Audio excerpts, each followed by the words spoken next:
පුතා පෝස්ටර් ටික ගෙනල්ලා දෙන්න කිව්වා සුසන්ත මාමා. ඔයා මාමට ඒ ටික දෙනවද ගෙනෙන්න?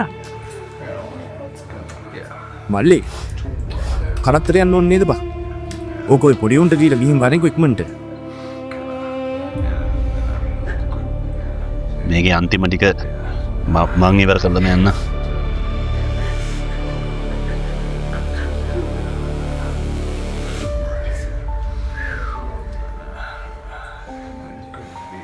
අයියේ මේක අන්තිම බිස්කට් පෙට්ටිය අයියේ. පාන් ටිකක් දවල් වරුවට ඇති ලොකු සෙනගක් නැති නිසා. රැයට තමයි ඉතින්. හරි මම මොකක් හරි කරන්න. සුදු නම්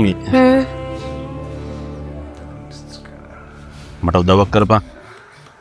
මේක තියලා උඩින් අරන් හවස් වෙන්න කලින්.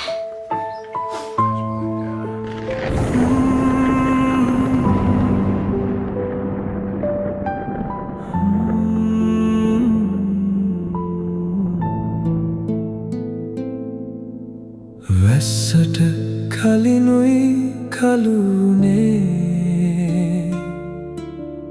වැස්සට පස්සේ ඉහිලුවේ නැති වෙනකොට මුළු ජීවිතේ